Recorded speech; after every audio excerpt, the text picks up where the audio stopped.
Hello friends, welcome to complicated study. आज हम देखने वाले हैं BA third year political science का जो एक पेपर है लोक प्रशासन यानी कि पब्लिक एडमिनिस्ट्रेशन। चाहे आप किसी भी कॉलेज किसी भी यूनिवर्सिटी के स्टूडेंट क्यों ना हो, इसमें आपका ये पेपर पूछा ही जाता है अगर आपका पॉलिटिकल ऑनर्स है और अगर आप थर्ड ईयर में है तो जो हम सीरीज लेके चल रहे हैं काफ़ी इंपॉर्टेंट क्वेश्चन का, जो आपके एग्जाम के लिए काफ़ी इंपॉर्टेंट है, तो उसका हम ये अगला वीडियो लेके आ रहे हैं। और इससे पहले भी हमने कई वीडियो किया है जिसका लिंक है आपको डिस्क्रिप्शन बॉक्स में मिल जाएगा, आप वहां से जाके देख सकते हैं। आप सीधे प्लेलिस्ट में भी जाके देख सकते हैं इस चैनल के, तो वो वीडियो भी आपके लिए काफ़ी इंपॉर्टेंट है। और अगर आप कुछ फीडबैक देना चाहते हैं तो हमें कमेंट में फीडबैक जरूर दें ताकि मैं उसमें कुछ सुधार कर सकूं। तो चलिए वीडियो स्टार्ट कर लेते हैं। और आज हम जिस टॉपिक पे बात करेंगे काफ़ी इंपॉर्टेंट टॉपिक है पब्लिक एडमिनिस्ट्रेशन यानी कि लोक प्रशासन का संगठन। ये जो टॉपिक है कई बार आपसे पूछा जाता है और काफ़ी इंपॉर्टेंट टॉपिक है। तो सबसे पहले हम यहाँ पे देखने वाले हैं संगठन का अर्थ। तो संगठन शब्द जो आप देख रहे हैं, शब्द को हम लोग अंग्रेजी में या फिर इंग्लिश में ऑर्गेनाइजेशन कहते हैं। ऑर्गेनाइजेशन जो शब्द है इसकी उत्पत्ति हुई है ऑर्गेनिज्म शब्द से। ऑर्गेनिज्म का मतलब आप समझते हैं, इसका मतलब देह या शरीर होता है। जैसे कि आपने साइंस में पढ़ा होगा कि तो सबसे पहले जो हमारी शरीर की इकाई है सेल है। सेल मिलके क्या बनाती है, टिश्यू या ऊतक बनाती है, और टिश्यू मिलके आपस में क्या बनाती है, ऑर्गेनिज्म बनाती है। यानी कि ये सभी जो है एक पूर्ण इकाई के रूप में ये लोग कार्य करते हैं। उसी प्रकार जो है ऑर्गेनाइजेशन या संगठन जो है एक पूरी इकाई के रूप में कार्य करती है। तो इसको हम दूसरे शब्दों में देखने चाहें या कम शब्दों में अगर हम कहना चाहें तो हम कह सकते हैं कि किसी कार्य को योजनाबद्ध ढंग से यानी कि पूरी तरह से योजना बनाकर अगर किसी कार्य को किया जाए उसको ही हम संगठन कहते हैं। और हम कहें तो कार्य आरंभ करने से पहले तो उस कार्य से संबंधित जो कोई भी काम है उसको नियोजित कर लिया जाए तो इसी को संगठन कहते हैं। तो ये था संगठन का अर्थ।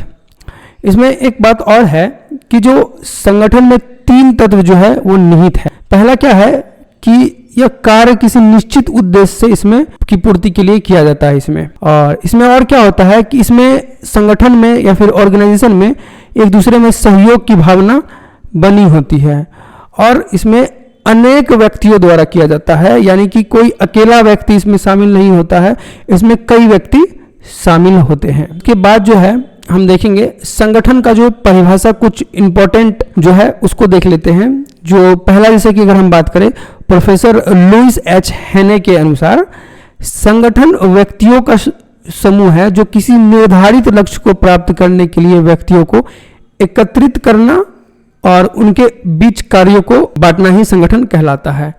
यानी कि इनका मानना है कि संगठन जो है कोई भी निर्धारित अगर कार्य है, कोई भी निर्धारित अगर लक्ष्य है तो उसको प्राप्त करने के लिए जो सभी व्यक्ति है जो उस लक्ष्य को पाना चाहते हैं एक साथ एकजुट मिलते हैं और सभी को आपस में जो है कार्य को बांट देते हैं कि किस तरह से कार्य करके उनको उस लक्ष्य की प्राप्ति होगी। वहीं देखेंगे उर्बिक के अनुसार, उर्बिक का कहना है कि किसी कार्य को पूरा करने के लिए क्रियाओं को किया जाए और उन क्रियाओं को व्यक्तियों के बीच वितरित करना ही जो है संगठन कहलाता है। मतलब कि ये भी कहीं ना कहीं जो है दूसरे शब्दों में बिल्कुल इनके जैसा ही बात कहना चाहते हैं कि कोई भी कार्य को पूरा करने के लिए व्यक्तियों के बीच जो है व्यक्ति को एकत्रित करके व्यक्तियों के बीच जो है उस कार्य को पूरा करने से संबंधित जो भी कार्य होंगे वैसे उसमें बांटा जाता है। तो हमने देख लिया संगठन का अर्थ, परिभाषा, और अब हम देखेंगे संगठन के जो आधार हैं उनको देख लेते हैं। लूथर गोलिक ने जो है संगठन के निम्नलिखित 4 आधार बतलाए हैं, जो पर्पस है, प्रोसेस है, पर्सन है और प्लेस है। यानी इसको हम लोग 4P के नाम से भी जानते हैं। तो पहला P है जो पर्पस, यानी कि जिसका मतलब होता है कार्य अथवा उद्देश्य। इसमें क्या होता है कि सरकार विभिन्न उद्देश्यों को पूरा करने के लिए अनेक कार्य करती है। जैसे कि प्रतिरक्षा में क्या कि देश की रक्षा करना, देश का सुरक्षा करना, चाहे वो बाहरी तौर पे हो या फिर देश के अंदर अपने जो सिटीजन हैं उनकी रक्षा करना हो। उसके बाद शिक्षा की व्यवस्था करना, यातायात का प्रबंधन, जन व्यवस्था की व्यवस्था, जन स्वास्थ्य की व्यवस्था, पेयजल की पूर्ति, अपराधों पर नियंत्रण आदि। तो इन कार्यों को करने के लिए विभिन्न संगठनों का निर्माण किया जाता है। ऐसा नहीं है कि एक अकेला कोई व्यक्ति जिसको चुन लिया जाए और इन कार्यों को वो रोक लगा सके। तो इसके लिए क्या है, एक संगठन का जो है गठन किया जाता है या फिर निर्माण किया जाता है। जैसे कि हम कहें कि देश को अगर हम लोग बाहरी देशों से सुरक्षा प्रदान करना है तो उसके लिए हम लोग आर्मी बनाते हैं, सेना बनाते हैं, और अगर हमें जो अंदर के जो सिटीजन हैं उनको किसी तरह से सुरक्षा देना हो तो हम लोग पुलिस का जो संगठन है उसका निर्माण करते हैं। शिक्षा और स्वास्थ्य की व्यवस्था के लिए भी हम अलग अलग तरह के संगठन का जो है सरकार निर्माण करती है।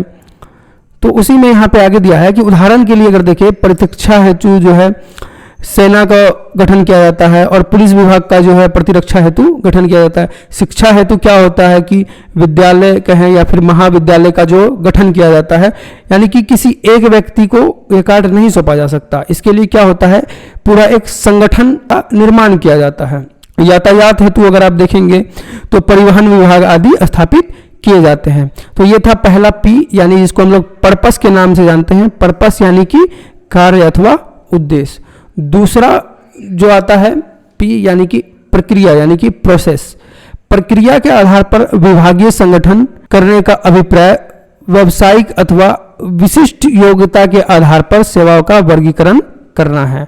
प्रक्रिया के आधार पर संगठित विभागों के कर्मचारी विशेषज्ञ होते हैं। इस पद्धति में एक सी पद्धति से कार्य करने वाली तथा एक सी सामग्री का उपयोग करने वाली सेवाओं को एक विभाग के अंतर्गत संगठित किया जाता है।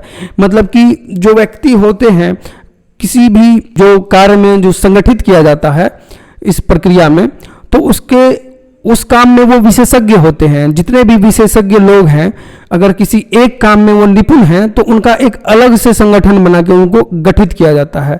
उदाहरण के तौर पर अगर देखेंगे तो भारत में परमाणु ऊर्जा विभाग, विधि कार्य विभाग, न्याय विभाग, रसायन तथा पेट्रो रसायन विभाग, विज्ञान एवं तकनीकी विभाग, इस्पात विभाग और इस प्रकार के विभाग जो हैं शामिल हैं। तीसरा जो पी है व्यक्ति। व्यक्ति इसलिए क्योंकि पी से आ जाता है क्या, पर्सन। उसके बाद चौथा क्या आएगा, प्लेस। तो अब हम देखेंगे क्या, तीसरा पर्सन यानी कि व्यक्ति समूह। व्यक्ति समूह अथवा प्रवाहित हितों के आधार पर विभागीय संगठन का अर्थ यह है कि सेवा किए जाने वाले व्यक्ति के आधार पर प्रशासनिक इकाइयों को एक ही विभाग में संगठित कर लिया जाए। ऐसे विभाग होंगे बाल विभाग, वृद्ध विभाग, कृषक विभाग, बेरोजगारी विभाग आदि। इनमें प्रत्येक विभाग में अनेक प्रकार के कार्यों का प्रबंध करेगा। भारत में महिला कल्याण विभाग तथा बाल विकास विभाग, पेंशन तथा पेंशन भोगी कल्याण विभाग इस प्रकार के विभागों के उदाहरण है। तो इसमें आपको ज्यादा दिमाग नहीं लगाना है, बस इतना आपको याद रखना है। चौथा जो है प्लेस। चौथा पी क्या है, प्लेस यानी कि क्षेत्र, जिसको हम लोग हिंदी में कह सकते हैं।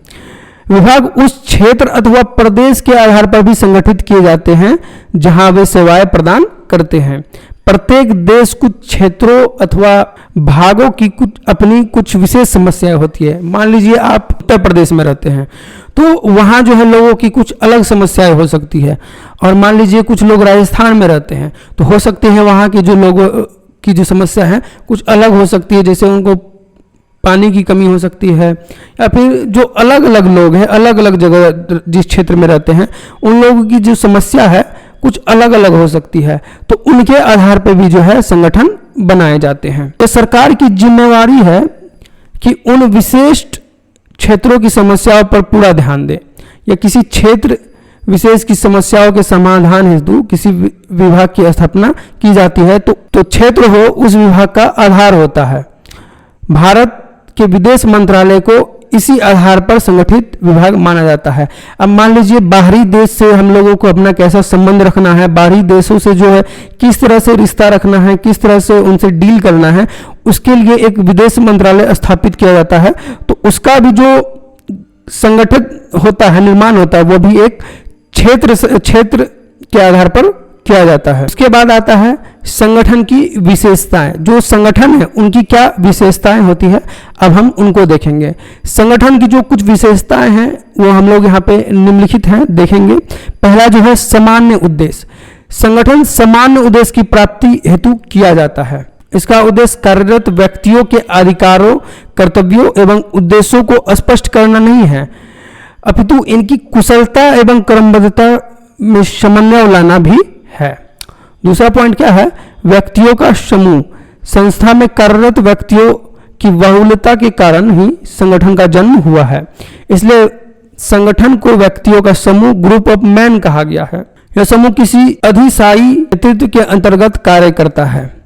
तीसरा पॉइंट क्या है, यह प्रबंधन का एक महत्वपूर्ण कार्य है। प्रबंधन के कई महत्वपूर्ण कार्यों में संगठन भी एक महत्वपूर्ण कार्य है, क्योंकि इसमें जो है क्रियाओं एवं व्यक्तियों में विविधताएं होने के बावजूद भी वह उपक्रम के उद्देश्यों तक पहुंचता है। चौथा है, यह एक प्रक्रिया है। संगठन एक प्रक्रिया है, क्योंकि इसमें संस्था के कार्यों को निर्धारित करने, समूहों को बांटने, योग्य कर्मचारियों को सौंपने एवं आपसी संबंधों की व्याख्या करना शामिल है। तो ये था संगठन, जो काफ़ी इम्पोर्टेंट आपका टॉपिक है, और इसमें मैं और क्या सुधार कर सकता हूं आप मुझे कमेंट करके ज़रूर बताएं। और इस तरह की और भी जो इम्पोर्टेंट वीडियो है आपके इस चैनल पे आती रहेंगी, इसके लिए आप चैनल सब्सक्राइब जरूर कर ले। मिलते हैं अगले वीडियो में, तब तक के लिए बहुत बहुत धन्यवाद।